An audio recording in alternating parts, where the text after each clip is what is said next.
The story of the Bronze Age collapse does not begin with fire or war, or the fall of King Zit begins with a quiet unraveling, a subtle trembling beneath the foundations of a world that believed itself unshakable.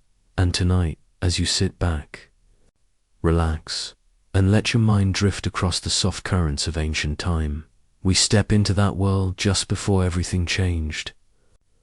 Picture the late 13th century BC, a web of powerful palace kingdoms stretching from Greece to Anatolia, from Egypt to Mesopotamia, all glittering with bronze, all humming with trade, all bound together like a great machine that had run smoothly for centuries. The halls of Mycenaean palaces echoed with scribes pressing clay tablets. Hittite envoys crossed mountain passes with caravans heavy with tin and copper. Egyptian ships cut through the Mediterranean like blades of sunlight, and these rulers, these kings of stone and gold, trusted that their world was stable, eternal, inevitable. Yet somewhere beneath the surface, small fractures were spreading. Some researchers believe it began with droughts that crept slowly across the landscape, quietly draining rivers and exhausting farmland until entire communities began to strain under the weight of scarcity. Others suggest political fragmentation started a chain reaction as rival elites fought for influence, weakening the unity that held complex palace networks together. And still others speak of migrations, large populations on the move, searching for food, for safety, for new homelands, crowding borders and straining the fragile balance between peace and conflict. No single cause stands clearly in the light. Instead, we find shadows, overlapping and blending, each one hinting at the next. Imagine those first whispers of instability drifting through the marketplaces of Ugarit, through the courtyards of Hattusa, through the storerooms of Knossos' subtle, enough to ignore, yet persistent enough to unsettle the air. This is where our journey begins, with a world that doesn't yet know it is collapsing, with kingdoms unaware that their fortresses, their armies, their gods, and their certainties will soon be tested in ways they never imagined. And as we move deeper into this quiet unease, one question lingers like a soft echo in the distance. How does a world that seems so strong begin to fall apart without anyone noticing? Next we move to the first visible tremors that rippled through this interconnected world, not as sudden catastrophes, but as slow, creeping disruptions that felt almost like background noise, easy impossibly to fully ignore. Imagine the fields of Anatolia drying at the edges, the soil losing its softness, turning harder, more stubborn under the plough. Some researchers believe these gradual environmental shifts began decades before the Great Collapse, tightening like an invisible fist around communities that relied on predictable weather, reliable harvests, and the steady rhythm of seasonal rains. Farmers who once produced surplus now produce barely enough, and palace centers, those vast, hungry administrative machines, felt the strain as the shipments of grain they depended on arrived a little lighter each year, a little more delayed, a little more uncertain. And while drought alone cannot topple civilization, it can set countless small crises into motion. In Mycenaean Greece, for example, some scholars suggest internal rivalries grew sharper as resources thinned. Nobles who once cooperated under the great palace networks may have turned inward, hoarding, calculating, questioning the stability of the very system that made them powerful. In the Hittite Empire, the situation may have been even more delicate. Its agricultural heartland was already vulnerable, already dependent on good rainfall, and when the skies began to fail, the state's ability to feed its cities, its workers, its soldiers, began to erode. Meanwhile, down in Canaan and the Levant, small reports, almost whispers, hinted at raiding groups, displaced families, wandering bands searching for land or food or simply a place to survive. Others suggest these people were not invaders in the traditional sense, but migrants swept along by forces beyond their control, carrying with them skills, stories, hopes, and desperation in equal measure.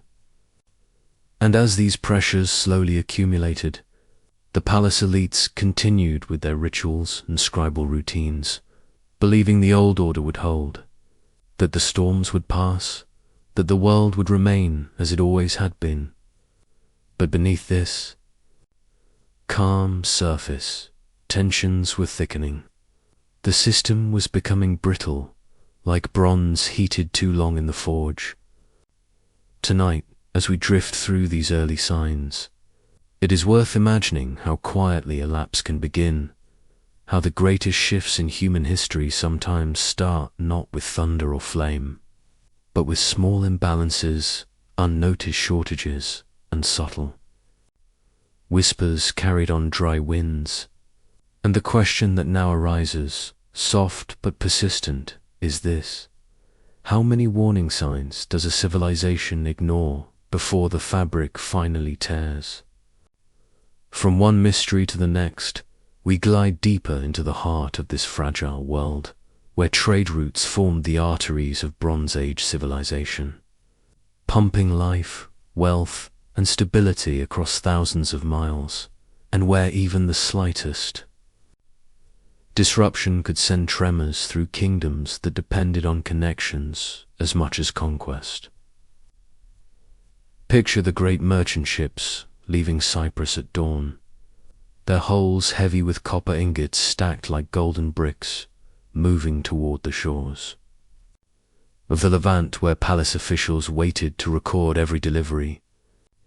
Imagine caravans winding across Anatolia with tin from distant mountains, passing through fortified gates into the cities of the Hittites, where scribes pressed each transaction into clay tablets with meticulous precision.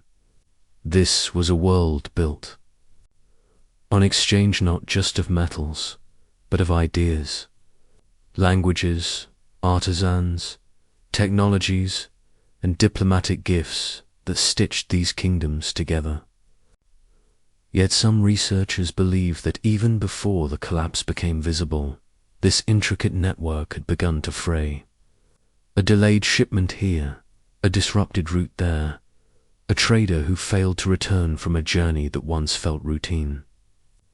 Others suggest piracy grew along the coasts, small groups at first, perhaps desperate fishermen or displaced families turning to the sea in search of survival, gradually becoming larger, bolder, more organized as coastal defenses weakened.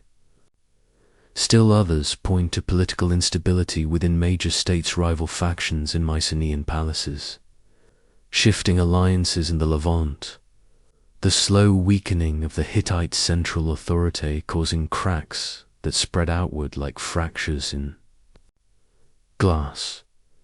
And as these trade networks faltered, palace economies dependent on constant flow began to choke. Storerooms once filled with grain, oil, and bronze weapons became harder to restock. Craftsmen who relied on imported materials found themselves idle. Soldiers who depended on palace rations felt supply lines tighten. Even Egypt, the most enduring and stable of the great powers, shows signs of strain in its inscriptions, pharaohs boasting of repelling foreign peoples from the sea, of dealing with shortages, of scrambling to protect their borders and their wealth. Yet the most haunting element is that no one event caused this unraveling. It was a mosaic of pressures, each reinforcing the next, each feeding uncertainty, into a system built on precision and control. And as we drift through this web of connections, loosening thread by thread, we are left with a quiet, unsettling question. What happens to a world that depends on long-distance lifelines when those lifelines suddenly begin to break? Next, we move into the growing tension that spread across the late Bronze Age landscape like a long, low rumble felt everywhere, understood by few and ignored by many. Picture the fortified cities of the Hittite Empire, their walls built of thick stone and timber, looming over valleys where harvests had grown thin and caravans arrived less frequently than before. Some researchers believe the empire's position on marginal farmlands made it uniquely vulnerable to even mild environmental stress, and that a few consecutive years of poor rainfall could send shockwaves through the entire system.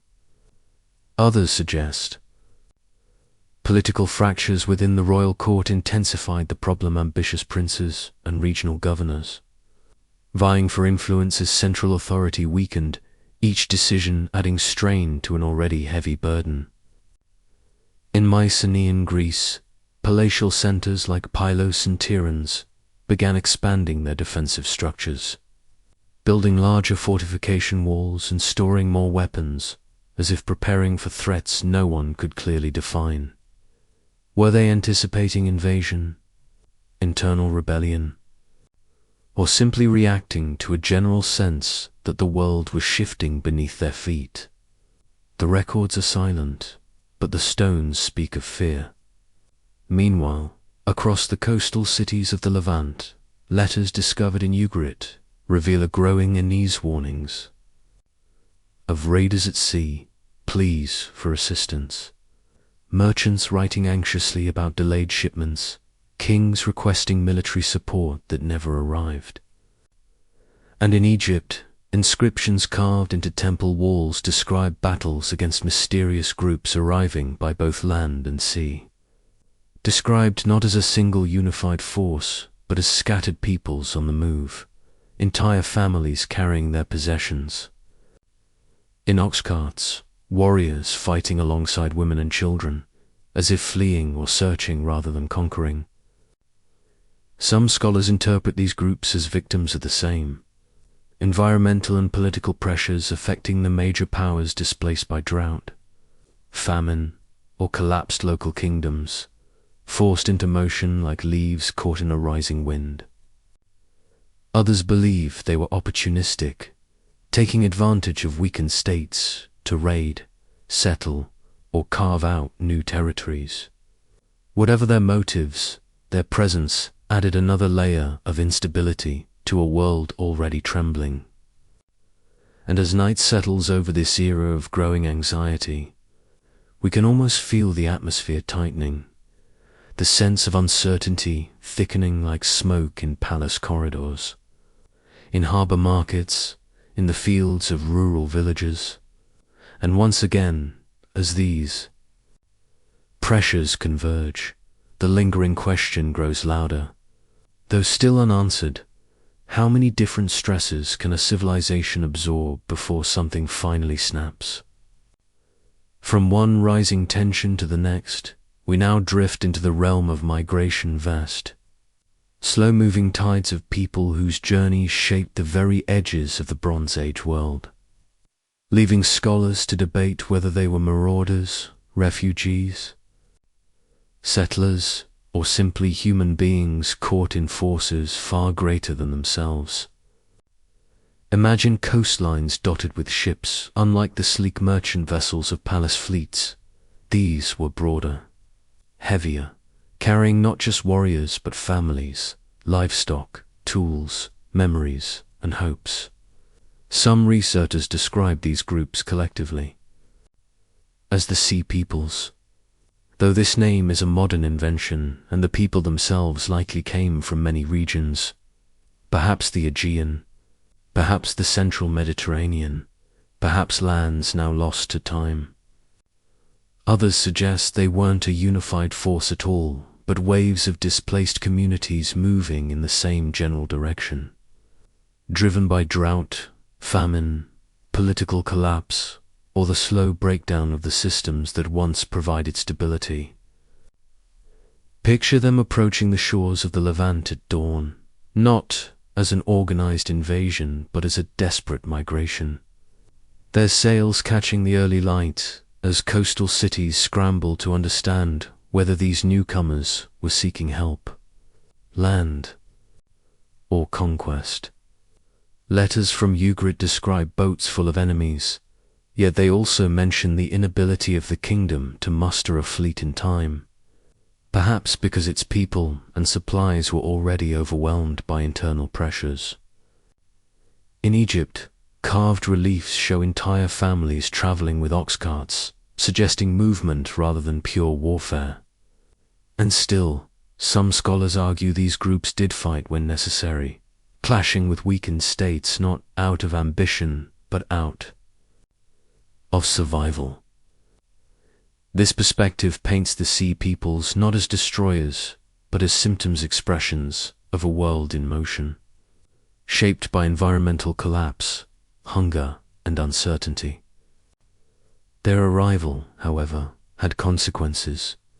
As they moved, they disrupted trade routes, destabilized small kingdoms, and strained diplomatic alliances. Cities burned not always from deliberate attack, but from the chaos that follows when large groups enter regions that cannot sustain them. And yet, despite all the destruction attributed to them, the true nature of these migrations remains clouded in ambiguity, leaving us with a haunting question that floats through the ruins they left behind. Were these travelers the cause of collapse, or simply the last witnesses of a world already falling apart? As the story of migration unfolds, we must turn our attention to the palace economies themselves, fragile yet magnificent machines of administration and wealth that had dominated the late Bronze Age for centuries, their walls echoing with the footsteps of scribes, merchants, soldiers, and priests. Imagine the vast courtyards of Mycenaean palaces, the clatter of bronze tools shaping intricate artifacts, the scent of incense rising from ceremonial halls where rulers displayed their power and divine favor. These palaces were marvels of centralized control, orchestrating everything from grain storage to military conscription. Yet beneath their grandeur lay vulnerabilities, subtle cracks in an intricate system. Internal causation theorists suggest that the very complexity that made these palaces efficient also made them brittle. A drought in one region could ripple across the network, administrative delays could cascade into shortages and the reliance on a small cadre of elite administrators meant that any disruption, be it rebellion, disease, or mismanagement, could spiral into systemic failure. Some researchers argue that these palaces depended on coercion as much as cooperation, extracting surplus from rural communities whose labor and loyalty were increasingly strained, while others note that internal fragmentation, factional disputes, and the slow erosion of centralized authority left kingdoms exposed to even modest external pressures. And then there were the external factors: famine, climate stress, and those restless, displaced populations pressing against borders, sometimes as neighbors, sometimes as competitors. The archaeological record hints at this tension abandoned. Villages on marginal lands, fortifications strengthened in haste, storerooms brimming with grain yet inaccessible to those who needed it most. Trade networks frayed as long-standing economic connections faltered, leaving palace economies cut off from tin, copper, and luxury goods essential to maintaining both wealth and social cohesion. The convergence of these internal and external pressures, environmental stress, political fragmentation, population displacement, and economic disruption created a feedback loop that magnified the initial shocks. One failure triggered another, and suddenly, what may have seemed minor vulnerabilities transformed into cascading collapse. Some scholars liken this to a house of cards, but on a continental scale, where each fallen card set off tremors felt hundreds of miles away. And yet, even amid this unraveling, human ingenuity persisted. Communities experimented with new forms of defense, innovation, and adaptation, though often too late to prevent the larger pattern of destruction. It is here, in the shadow of the great palace's decline, where we begin to see the delicate interplay between human ambition, environmental stress, and migratory pressures, a combination that would forever alter the course of Mediterranean history, leaving questions that still echo through ruins and records alike, as if the past itself were whispering its secrets, but refusing to give them fully. Next, we turn our gaze to the sweeping migrations that swept across the eastern Mediterranean like restless tides.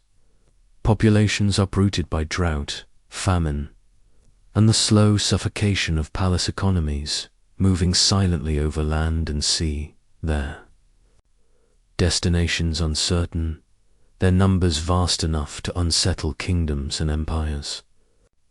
Imagine the fear and hope mingling in the eyes of these travelers, families carrying what they could, warriors sharpening spears under a fading sun, and skilled artisans hiding their tools and secrets beneath cloaks, all driven by necessity rather than conquest. Archaeologists suggest that these groups, some of whom later became identified as the enigmatic Sea Peoples, were not monolithic armies, but complex assemblages of refugees, mercenaries, and opportunists, bound together by circumstance. Rather than command, their movements shaped by rivers, coasts, and mountain passes. The violence that accompanies these migrations appears in layers of burned settlements, hastily abandoned towns, and fortifications strengthened in panic. But this violence was not always the result of organized campaigns. It often arose from desperate encounters, from competition over dwindling resources, from misunderstandings and fear magnified by cultural differences and language barriers. Some researchers note that these displaced populations were surprisingly skilled, bringing with them maritime knowledge, ironworking techniques, and military innovations that would soon destabilize regions previously considered secure, creating shifts in power that no palace bureaucracy could anticipate.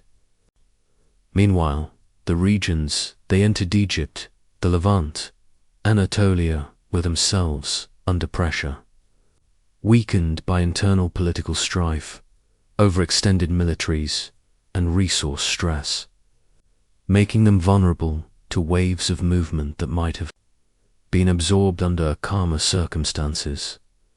The archaeology of these periods reveals layers of destruction and adaptation, settlements rebuilt, fortresses refortified, and trade routes rerouted, as societies attempted to respond to a force that was part natural calamity, part human desperation. Environmental reconstructions indicate that multiple regions were experiencing simultaneous droughts and crop failures, suggesting that these movements were not isolated but part of a broader continental crisis, a chain reaction in which one displaced group pressured another, creating a domino effect of instability. And yet, even in this chaos, knowledge and innovation traveled. Ironworking techniques, new forms of naval strategy, and administrative practices spread alongside these populations, seeding the foundations of the Iron Age. It is in this tense dance between destruction and adaptation, between desperation and ingenuity, that the true drama of the Bronze Age collapse unfurls, a drama that challenges our assumptions about the fragility and resilience of civilizations, leaving us to wonder, when faced with overwhelming pressures, do societies bend, break, or transform entirely, and what remains when the dust finally settles. From the restless migrations, we shift to the crumbling palace economies that had once anchored the late Bronze Age, monumental centers of power whose walls echoed with the footfalls of administrators, scribes, and soldiers, and whose halls were filled with the scent of incense, metal, and grain stores.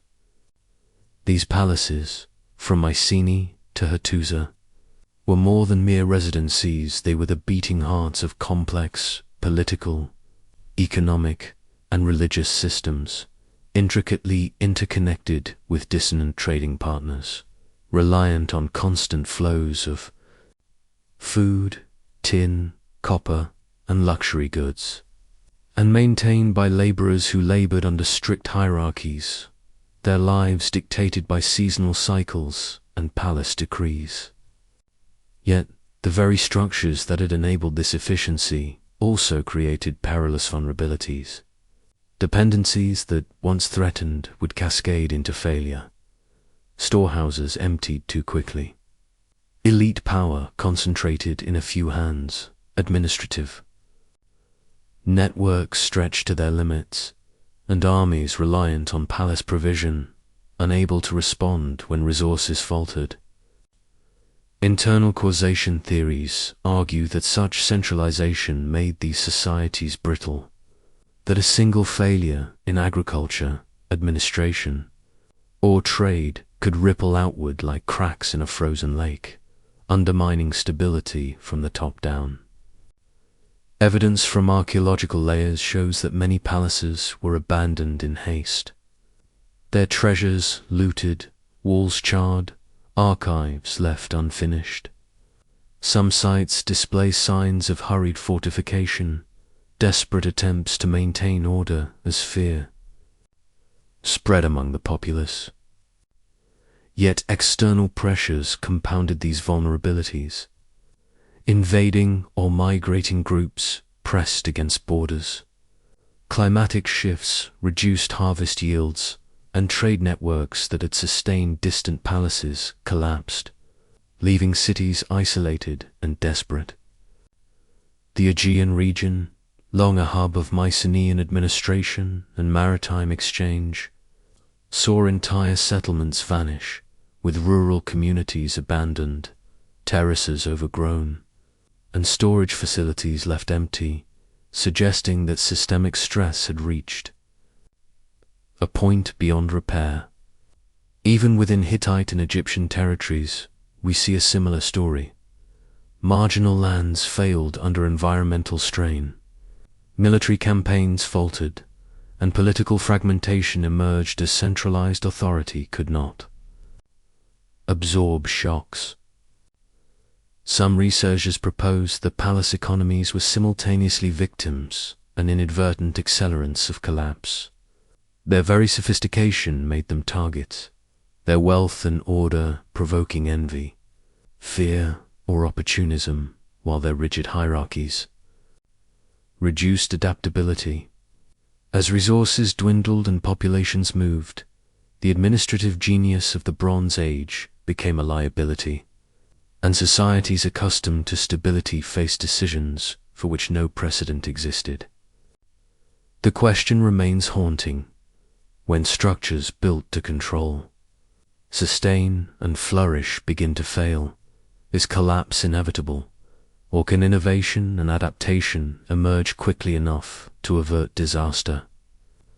Or does the very magnitude of these palaces, their accumulated knowledge, and human ambition make their downfall almost predestined?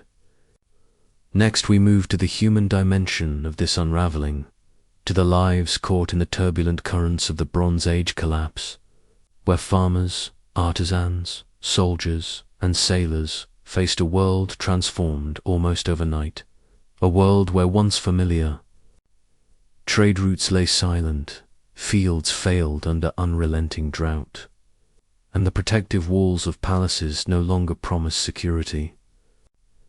Imagine a Mycenaean village at dawn, smoke curling from hearths as families rise to tend terraces.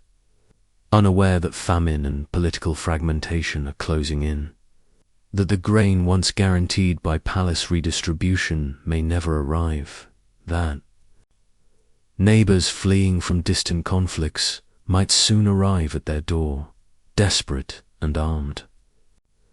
Migration theorists suggest that these movements were not organized invasions, but chaotic flows of people skilled, desperate, and often dangerous, seeking territory, sustenance, and survival. And yet their arrival disrupted established communities, sparking conflict over increasingly scarce resources, a collision of needs and cultures that amplified instability across the Eastern Mediterranean. The Sea Peoples, whose identities remain enigmatic, exemplify this phenomenon. Maritime groups with advanced seafaring skills, familiar with trade, navigation, and warfare, pressing against coastlines, sometimes raiding, sometimes settling, leaving. Traces in Egyptian records, Levantine settlements, and archaeological layers filled with weapons, ash, and abandoned homes. But displacement was not limited to armed groups. Craftsmen carried knowledge of metallurgy, weaving, and administration to new regions, spreading technological innovations like ironworking that would redefine military capabilities, while rural refugees carried memory of vanished palaces, of lost social structures, and of networks once sustained by bureaucratic precision. The social tension was palpable. Elites struggled to maintain authority as their economic bases eroded. Laborers faced starvation or conscription into new armies, and entire communities were uprooted, moving over land and sea in search of survival. Some evidence suggests that urban centers fortified rapidly, constructing massive walls, towers, and barricades, a desperate attempt to preserve social order as populations concentrated and resources dwindled. Yet these measures could only delay the inevitable, as environmental stress, migration, and internal decay converged. Scholars debate the role of climate in these movements. Some point to prolonged droughts that diminished harvests and stressed trade. Others to seismic events or disease, but all acknowledge that human mobility was both a symptom and a catalyst of systemic collapse, a feedback loop in which displacement created new pressures, which in turn triggered further movement. As we trace these human flows across the Mediterranean, the picture emerges of a world in motion, a world of uncertainty, fear, and opportunity, where the collapse of monumental structures and centralized authority reshaped daily life in profound and irreversible ways, leaving us to wonder, could humanity have adapted sooner, or were the combined forces of nature, technology, and human ambition always destined to overwhelm even the most sophisticated societies? From the movement of people, we shift to the silent, relentless forces of the environment that may have set the stage for Bronze Age collapse. A backdrop of scorching summers, failing rains, and shifting climatic patterns that slowly eroded the very foundations of palace economies and urban centers. Picture the fertile plains of the Levant and Anatolia, once lush with barley, wheat, and olives, turning brittle and parched under skies that withheld their gifts, rivers shrinking to trickles, wells drying, and irrigation channels cracking under neglect, while populations dependent on these agricultural systems found their survival threatened and their social contracts strained. Some researchers argue that widespread droughts, occurring simultaneously across multiple regions, created synchronized crises, striking at the heart of Mycenaean palaces, Hittite administrative centers, and Egyptian granaries alike, forcing rulers to confront shortages that no redistribution system could remedy and compelling ordinary people to migrate in search of arable land or security. Others suggest that environmental pressures were compounded by human mismanagement over cultivation, deforestation, and soil exhaustion turning delicate ecologies into tinderboxes for collapse. This convergence of natural and human factors meant that economic, political, and social systems became increasingly fragile, creating cascading failures. Reduced harvests weakened palace authority, which in turn diminished military capacity, leaving trade networks exposed to disruption, and ultimately undermining the very institutions that had managed the flow of resources for centuries. The archaeological record hints at this fragility: abandoned fields, layers of ash over once thriving settlements, and abrupt shifts in settlement patterns suggest that communities struggled to adapt to a world in flux. Yet environmental stress alone does not fully explain the narrative. It intersects with migration, technological change, and social tension to produce a complex, intertwined story. The arrival of displaced populations, skilled seafarers, iron-working artisans, and warrior groups introduced both competition and innovation, accelerating technological adoption, such as iron tools and weapons, which would permanently alter the balance of power. In this light, the environment acted as both a trigger and amplifier, a quiet but insistent force that magnified human vulnerabilities and catalyzed systemic failure. From the sun-scorched fields to the turbulent seas, the natural world was an active participant in the story of collapse, shaping destinies in ways both subtle and devastating.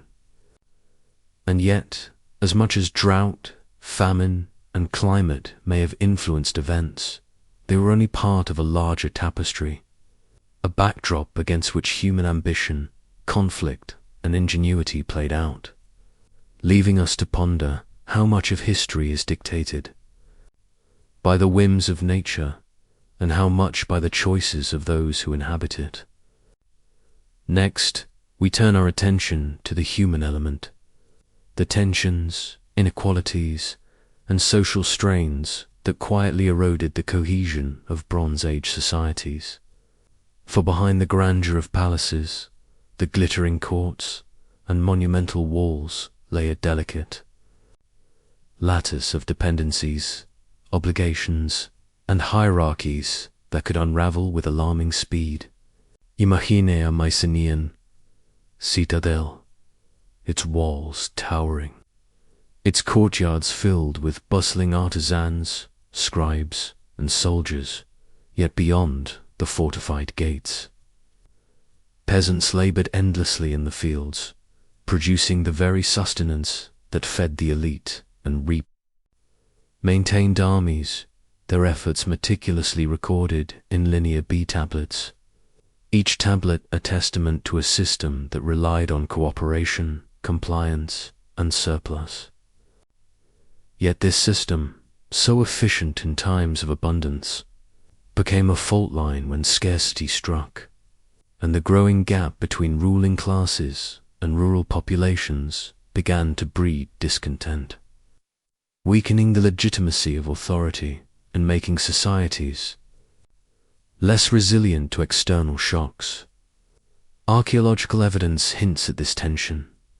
Fortifications expanded beyond necessity, reflecting not just fear of outside invaders, but also anxiety about internal unrest. Storage complexes show signs of hurried modifications, perhaps an attempt to secure vital resources from those who once helped produce them.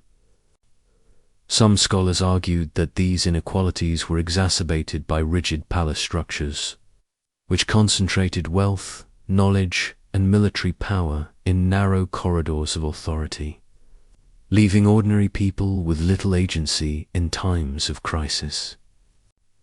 While others suggest that internal conflict may have been as decisive as external invasion, with uprisings, migrations, and local skirmishes slowly eroding the very infrastructure that allowed complex states to function. These internal stresses, when combined with environmental pressures and the arrival of skilled, displaced populations, created a volatile environment in which traditional hierarchies could no longer maintain control. As famine, drought, and military threats collided with social discontent, palace economies, once the pinnacle of organization and cultural achievement, began to crumble. Their centralized systems too brittle to withstand simultaneous shocks. Here, in the hidden corners of villages and towns, decisions and small acts of defiance may have rippled outward, accelerating collapse in ways that monumental inscriptions and later histories cannot fully capture. It is a reminder that history is not only made by kings, generals, and armies, but also by the subtle, persistent choices of everyday people navigating scarcity, fear, and survival. And as we trace these social fractures across the Mediterranean, we are left to ask, to what extent do human inequality and internal tension prepare the stage for the dramatic transformations that were about to sweep across the Bronze Age world? From the quiet fractures of society, we move now to the arteries of connection, the trade networks that once linked the vast territories of the late Bronze Age. For these were not mere routes of commerce, but lifelines of civilization itself, weaving together the Mycenaean palaces, Hittite capitals, Egyptian strongholds, and Levantine ports in a delicate balance of supply, demand, and diplomacy. Imagine the rhythmic clatter of oared galleys slicing through the Mediterranean dawn, their holds packed with tin, copper, olive oil, textiles, and precious ceramics, each item representing years of production, distant voyages, and intricate agreements that maintained economic harmony across hundreds of miles. Yet, as environmental stresses intensified, populations moved, and political structures faltered, these networks began to fray, and the very channels that had sustained prosperity became conduits for disruption. Some researchers believe that the interruption of tin trade, the essential component for bronze, was a critical trigger, leaving workshops idle and armies without adequate weaponry, while others point to a cascade of failures, piracy, raiding by displaced groups, and the collapse of administrative oversight that had previously coordinated transport, storage, and taxation. The resulting economic dislocation struck every level of society. Rural producers suddenly found their goods unsellable, palace elites struggled to redistribute surplus, and urban centers starved for materials essential to construction, craft, and ritual. Archaeological layers revealed deserted warehouses, abandoned docks, and hoarded caches, silent witnesses to the sudden cessation of movement that had once flowed so steadily. Yet these disruptions were not merely practical, they had profound psychological and political consequences, undermining confidence in rulers, eroding trust between communities, and amplifying social unrest. Some scholars suggest that the collapse of trade networks made societies increasingly insular, forcing regions to rely on local resources and ingenuity, while others argue that the vacuum left by these failures encouraged migration and experimentation with new political structures. It is here, amid the broken chains of commerce, that we see the interconnectedness of Bronze Age systems. Environmental stress, population movement, social inequality, and economic collapse did not act in isolation, but converged to amplify one another, creating a perfect storm. And so, as we trace the silent docks, the empty warehouses, and the stalled galleys, we are left to wonder how much of the Bronze Age collapse was driven not by armies at the gates, but by the quiet, insidious unraveling of the networks that bound distant civilizations together. Next, we turn our attention to the instruments of war, not just as tools of conquest, but as mirrors of societal change. For the Bronze Age had been defined as much by its weaponry as by its palaces, and the collapse reveals a striking shift in military technology and strategy that both reflected and accelerated the turmoil of the period. Imagine the glint of bronze spears under a harsh sun, the weight of shields carved from wood and bronze, the carefully drilled formations of phalanxes and chariot units that had once dominated battlefields, all suddenly confronted by newcomers, wielding iron-tipped swords and axes, weapons that were more abundant, more durable, and easier to repair, changing the calculus of combat almost overnight. Some historians argue that this technological transition was gradual, a slow seepage of ironworking skills through migrating populations, displaced craftsmen, and opportunistic communities, while others suggest it was rapid, spurred by the desperate. Conditions of societal collapse, where experimentation and necessity overcame tradition. The result was a fracturing of established military hierarchies. Chariot warriors who had been elite and invincible now faced infantry armed with weapons that could pierce bronze with alarming efficiency.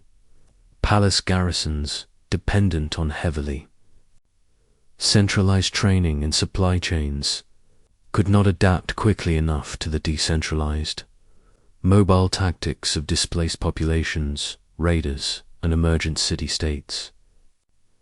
Archaeological sites reveal clusters of iron implements alongside destroyed fortifications, hinting at battles that were no longer predictable or contained within old parameters, while mass graves suggest the human toll of this new era of warfare, in which both soldiers and civilians were increasingly vulnerable. Military change was not only about equipment but also about knowledge. Migrating populations carried tactical insights, siege techniques, and organizational skills that spread, rapidly reshaping the balance of power across the Eastern Mediterranean. Some researchers believe that these developments created feedback loops, where technological advantage encouraged aggressive action, which in turn demanded further innovation, creating a cycle of escalation that even the most stable palace economies could not withstand. The shift from bronze to iron also had economic implications, redistributing access to resources and skill, favoring those who could procure and manipulate iron ore over those tied to long-distance tin and copper networks. And so, in examining the battlefields, the ruins of fortresses, and the scattered weapons, we begin to see the subtle but unstoppable ways in which technology, desperation, and migration intertwined, forcing civilizations to adapt or perission, leaving us to ask, were the armies that once seemed invincible doomed not by strategy or valor, but by the silent, relentless advance of new materials and ideas? From the clash of weapons, we move to the heartbeat of civilization itself, trade, economy, and the networks that once wove the Mediterranean world into a tightly bound tapestry, now unraveling under pressures both visible and unseen.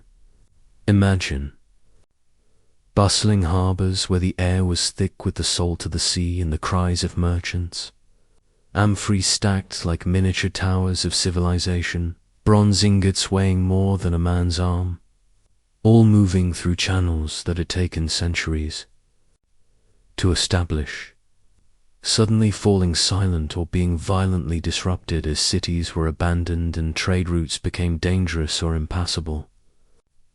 Some scholars suggest that the collapse of these economic networks was not gradual but cataclysmic, a domino effect where the failure of one palace economy could ripple outward, severing the delicate connections that supplied food, metals, and luxury goods across regions. Others propose a slower, more insidious decline, where shifting climate patterns, droughts, and overextension strained systems until even minor disruptions spiraled into full-scale economic breakdown.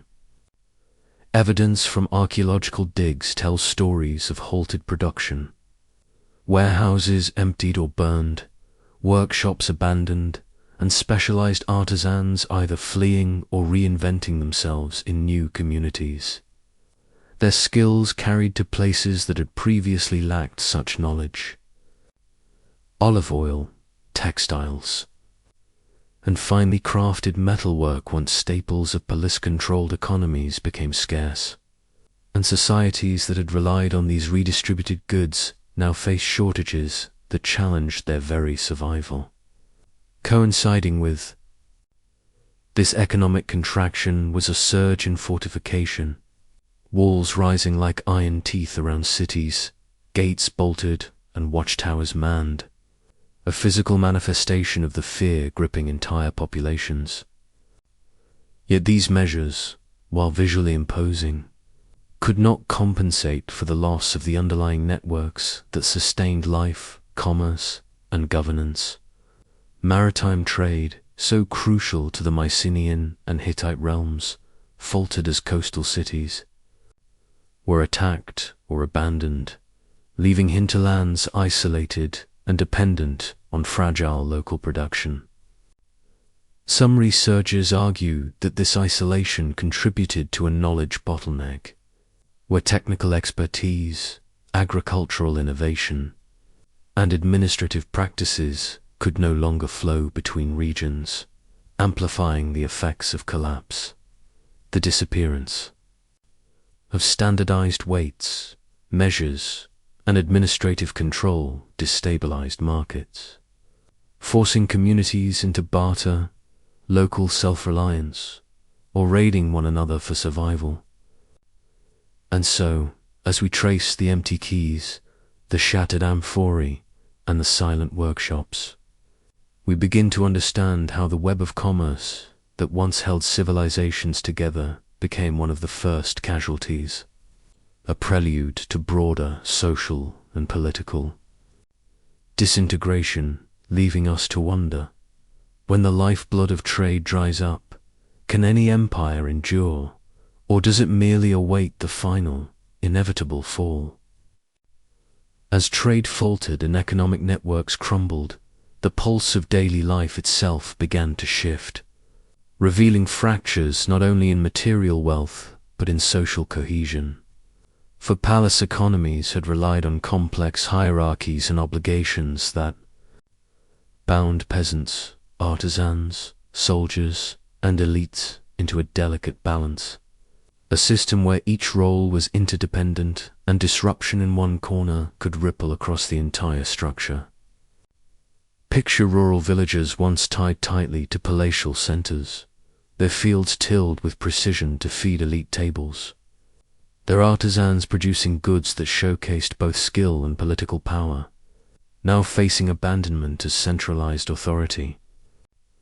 Faltered, taxes went unpaid, and local rulers struggled to assert control.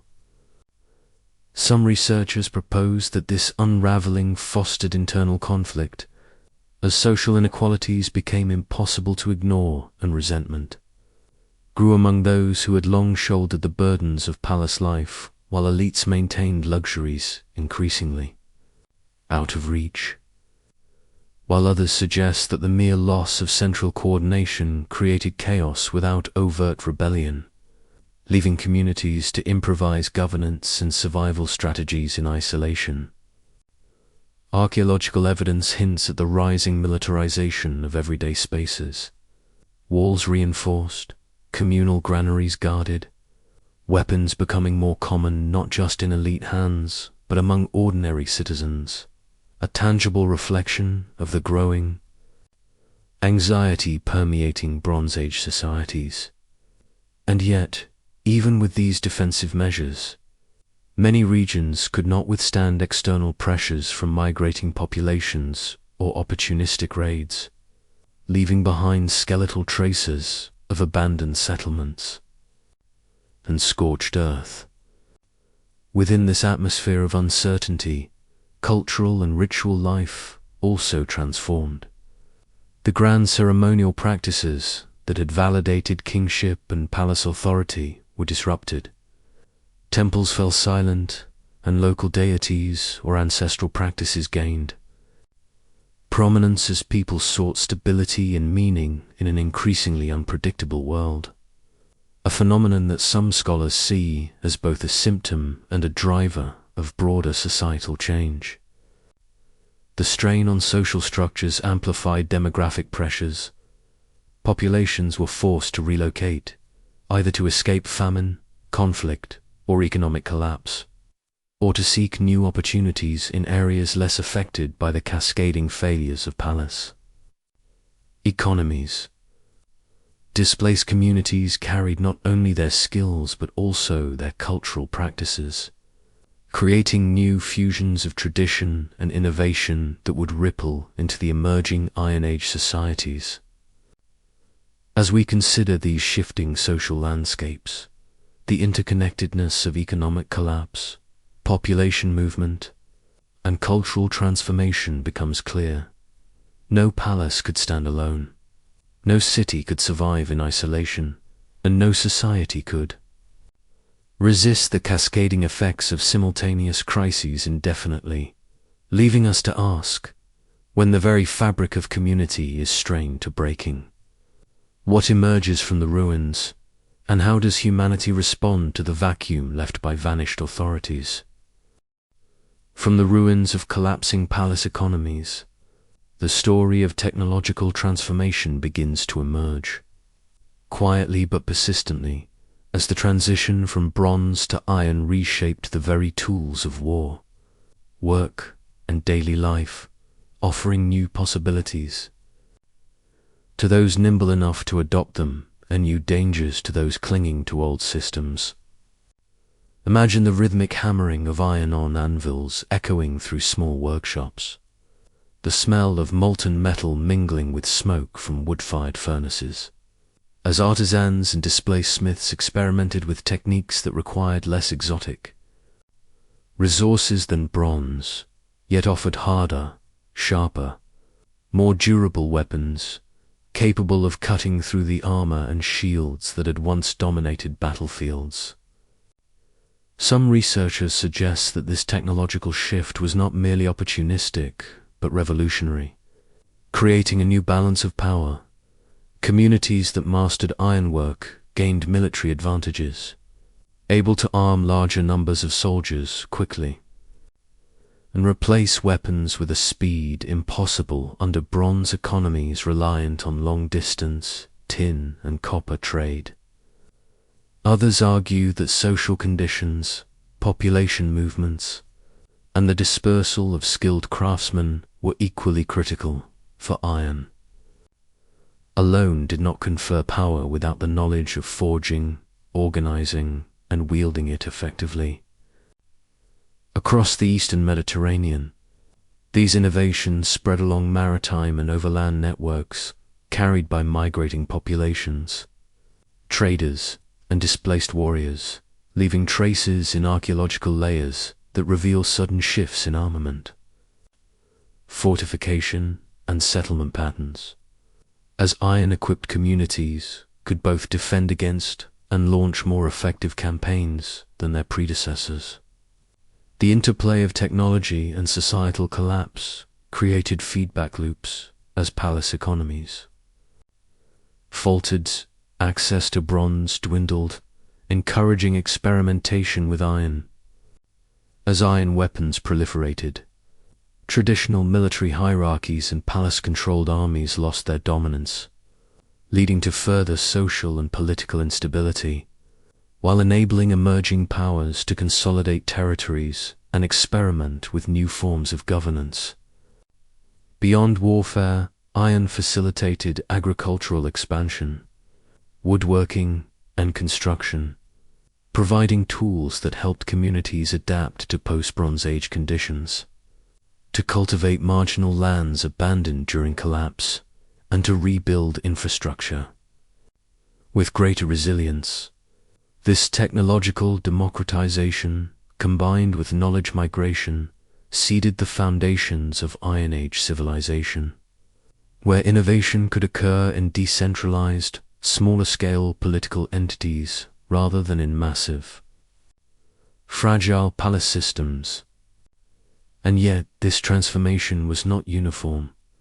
Some regions lagged, clinging to bronze traditions, while others surged ahead, creating a patchwork of technological disparity that would shape geopolitical and cultural landscapes for centuries, leaving us to ponder how sudden shifts in material culture can amplify human adaptability, redistribute power, and forever change the trajectory of civilizations, all while the old world quietly fades into memory, its collapse giving birth to tools and knowledge that would define the future.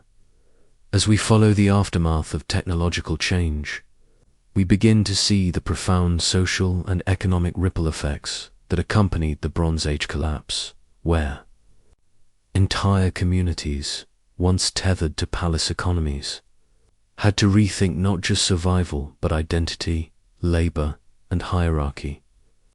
In a world suddenly stripped of centralized control and predictable redistribution, imagine vast fields lying fallow where olive groves, grain terraces, and vineyards once fed bustling palaces, now reclaimed by wind and dust, the echo of lost human activity lingering in the empty courtyards and shattered storerooms, while rural populations faced impossible choices: abandon homes for uncertain lands, negotiate with rising local powers, or risk starvation in place. Some scholars suggest that these disruptions forced a kind of social flattening, a temporary leveling of hierarchies where former elites lost their privileges and commoners acquired new opportunities for leadership, innovation, or mobility, while others emphasize the persistence of inequality, noting that control over fortified settlements, remaining arable lands, and emerging trade nodes still allowed some groups to consolidate power, shaping the uneven landscape of post-collapse society. Trade, once orchestrated by palaces across complex networks spanning the Mediterranean, faltered dramatically. Long-distance exchange of tin, copper, and luxury goods ceased, leaving communities to innovate with local resources, barter within constrained networks, and develop regional economies that were more flexible but less grand in scale, while archaeological evidence shows shifts in craft, production textiles, pottery, and metallurgy adapting to smaller, local markets, reflecting both scarcity and the ingenuity of survivors. Migration, too, remained a defining force, as displaced peoples carried not only skills but cultural practices, religious ideas, and new technologies, weaving a patchwork of influence across the Levant, Anatolia, and the Aegean, with some settling peacefully, others clashing violently over dwindling resources, and still others integrating into emerging political entities, seeding hybrid traditions. Religious and ideological frameworks also transformed, as the divine authority of kings and palaces faltered under economic strain and military defeat. Local cults, ancestor worship, and practical ritual practices replaced monumental state-sponsored ceremonies, while emerging prophetic and ethical systems, like early Israelite traditions, offered new frameworks for community cohesion and moral order. This era of profound social recalibration created conditions for both vulnerability and resilience, a period where adaptive communities could thrive while others vanished, and the echoes of Bronze Age hierarchies, trade patterns, and cultural practices persisted in altered forms, whispering lessons about human ingenuity, survival, and the delicate balance between dependence on centralized power and the capacity for decentralized adaptation, leaving us to wonder, how did ordinary people navigate this chaotic landscape, and what secrets of their daily lives remain hidden beneath the ruins? Next, we move to the evolution of political structures in the wake of the Bronze Age collapse, a period when the grand palace systems that had centralized authority, taxation, and military power suddenly vanished, leaving a vacuum that would reshape the very notion of governance in the Eastern Mediterranean and beyond. Imagine once bustling administrative hubs reduced to smoldering ruins, scribes displaced, ceilings and tablets scattered, the precision of bureaucracy replaced by improvisation, as local leaders, warlords, and emerging city-state councils experimented with new ways to maintain order, collect resources, and defend territories. Some researchers argue that the absence of overarching authority allowed for the rise of more participatory forms of governance, as smaller communities were forced to negotiate rules, responsibilities, and leadership roles among themselves, while others point to continuity in certain regions where surviving elites adapted palace techniques to smaller scales, maintaining control over fortified towns and limited trade networks. The Greek world exemplifies this transformation, with the so-called Dark Ages seeing the decline of Mycenaean palaces and the rise of smaller, self-contained settlements that gradually experimented with communal decision-making, laying the foundations for the city-states of the Archaic period, while in the Levant, Phoenician polities prioritized trade, maritime skill, and diplomacy over territorial conquest, creating networks of commercial influence that bypassed the territorial dominance so central to Bronze Age empires. Meanwhile, the Near East witnessed the emergence of territorial kingdoms that blended remnants of imperial administration with tribal and local political structures, most notably the Neo-Assyrian model, which integrated military organization, population relocation, and bureaucratic oversight to achieve resilience in a fragmented environment. Across these regions, the collapse of large-scale palace economies necessitated adaptability. Taxation became more localized, military service shifted from elite professional armies to citizen militias, and regional alliances often replaced centralized command, resulting in a fluid, dynamic political landscape that demanded constant negotiation and flexibility. This era also highlights the interplay between environment, resources, and governance, as arable land, water sources, and strategic trade points dictated the viability of settlements and the ambitions of rulers, while population movements and refugee flows continuously reshaped political boundaries and social hierarchies.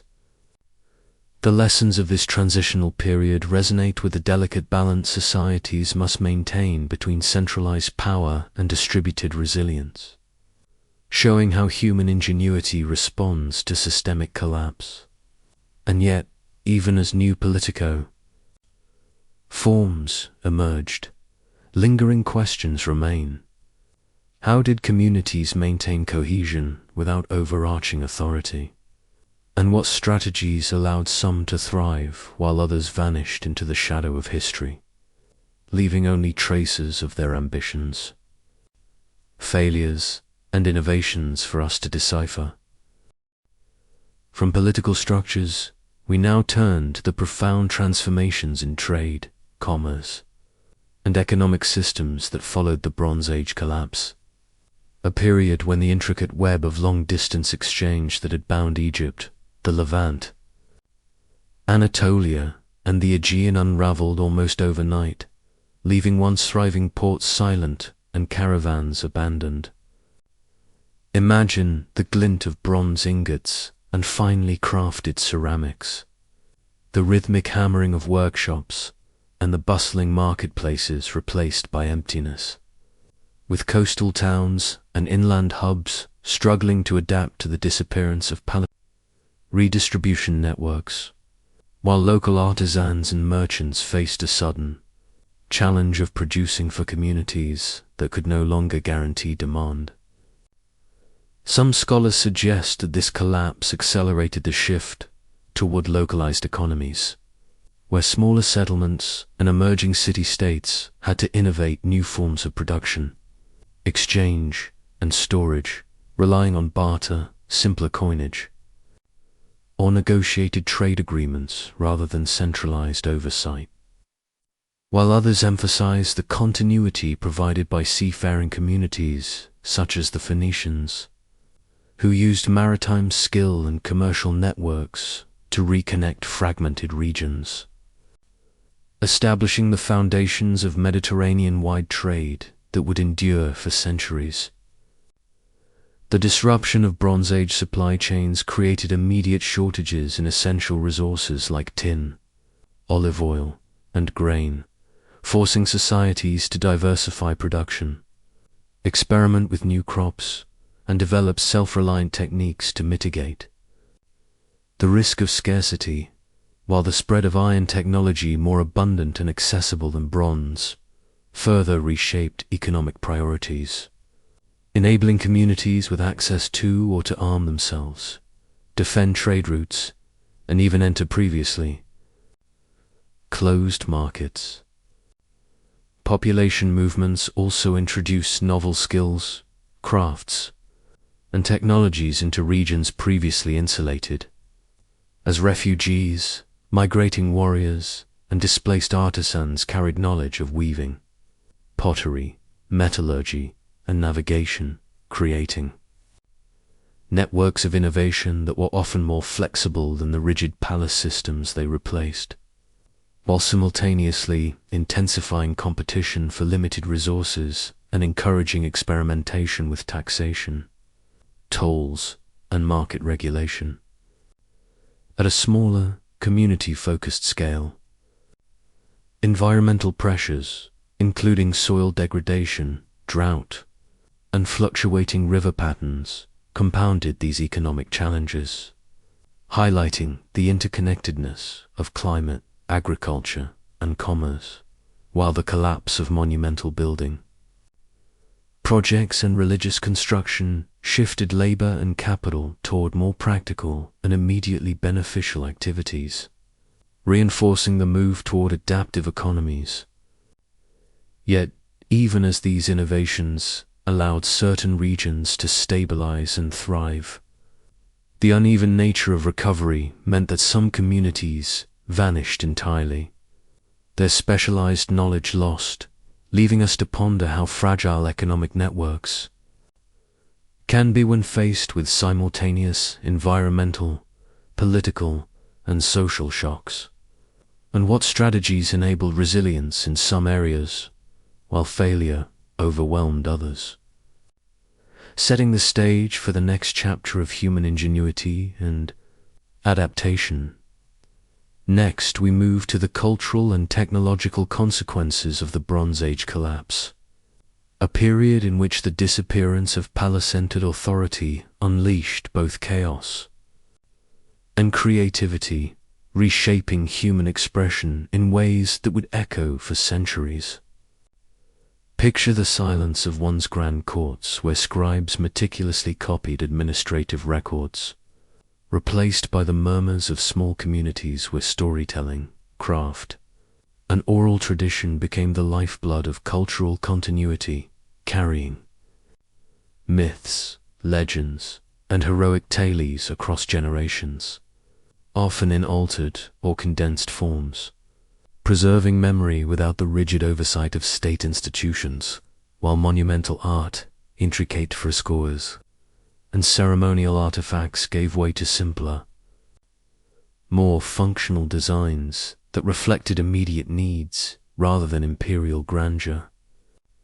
Some researchers argue that this period of cultural decentralization allowed for the flowering of local artistic styles and innovations previously constrained by palace aesthetics, while others note that much knowledge, particularly complex writing systems such as Linear B or sophisticated astronomical calculations, almost entirely, leaving a gap in historical continuity that would take centuries to bridge, illustrating the delicate balance between institutional support and creative freedom.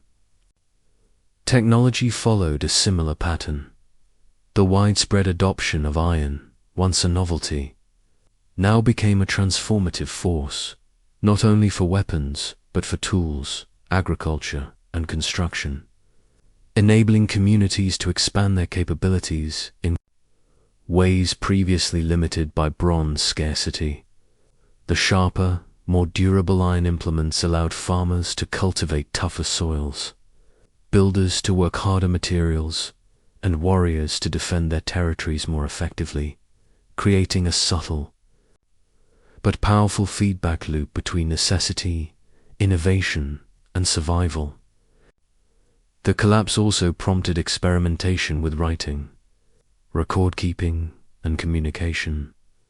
Alphabetic systems developed by Phoenician and Levantine communities, simple yet versatile, spread rapidly, democratizing literacy beyond elite scribes, and allowing merchants, local officials, and ordinary citizens to engage with written culture, a shift that transformed economic, political, and social life, and laid the foundations for Greek, Roman, and eventually Western literary traditions.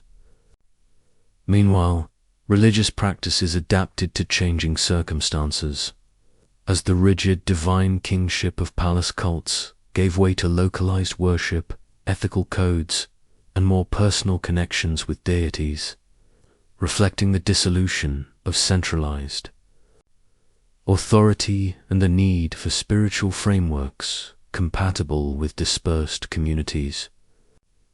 Festivals, rituals, and moral systems evolved, sometimes blending old traditions with novel innovations, preserving continuity while embracing change. The interplay of technological innovation, artistic transformation, literacy expansion, and religious adaptation illustrates how collapse, while devastating, also seeded the conditions for human ingenuity, creating networks, ideas, and tools that would shape the Iron Age world. Yet, as these new systems emerged, questions linger. Which innovations would endure, and which would fade into obscurity, leaving only traces in the archaeological record, whispering secrets of a world in flux, waiting to be discovered and interpreted. Finally, we arrive at the lingering lessons of the Bronze Age collapse, a historical event whose shadows stretch far beyond the Eastern, Mediterranean, and into the very fabric of human understanding about resilience, vulnerability, and adaptation. Imagine standing among the ruins of Mycenaean palaces, Hittite administrative centers, or the abandoned harbors of Levantine cities, where the echo of vanished voices whispers stories of abundance turned to scarcity, order turned to chaos, and innovation born from desperation, a vivid reminder that even the most sophisticated societies can unravel when multiple pressures converge, leaving a world both familiar and alien in its sudden transformation, as if history itself paused to observe. The fragility of human systems. Some scholars suggest that the collapse demonstrates the perils of over-centralization and excessive dependency on complex networks, where a single disruption, whether drought, invasion, or economic breakdown, can trigger cascading failures that ripple outward, affecting every stratum of society, from elite administrators to rural farmers, while others emphasize human adaptability, pointing to how communities quickly reorganized, adopted new technologies, and established fresh political and cultural frameworks, turning catastrophe into opportunity and laying the groundwork for the Iron Age civilizations that would follow. The parallels with later historical collapses, from Rome to the Maya, reveal patterns of vulnerability and recovery. Centralized authority can achieve remarkable efficiency and wealth, yet it is precisely that concentration of power that makes societies fragile, while distributed systems, local knowledge, and technological flexibility often determine the capacity for survival and resurgence. Consider how alphabetic writing spread, coinage emerged, iron became commonplace, and localized governance structures developed, each a response to disruption, each a subtle proof that human ingenuity thrives when the familiar order dissolves, reshaping not only material culture but social, political, and spiritual life. Yet the story is not merely one of triumph over adversity. It is also a cautionary tale of loss, the disappearance of linear palace bureaucracy, and specialized craft knowledge demonstrates how much accumulated expertise can vanish within a generation, leaving gaps that may never be fully reconstructed. A haunting testament to the delicate balance between preservation and innovation. As we reflect on these ancient events, we also glimpse modern resonances, global supply chains, centralized institutions, climate change, and population movements evoke echoes of the Bronze Age, reminding us that prosperity without resilience can be perilously fragile, while adaptability, redundancy, and cultural memory remain our strongest defenses. Sit back, relax, and let the stories of vanished palaces, migrating peoples, and emerging civilizations wash over you. For the Bronze Age collapse is not just a tale of endings, but of transformations, an intricate, layered tapestry of human ambition, failure, and the indomitable capacity to rebuild, leaving us to wonder, when the next great disruption comes, what traces of our world will survive, and what new forms will emerge from the shadows.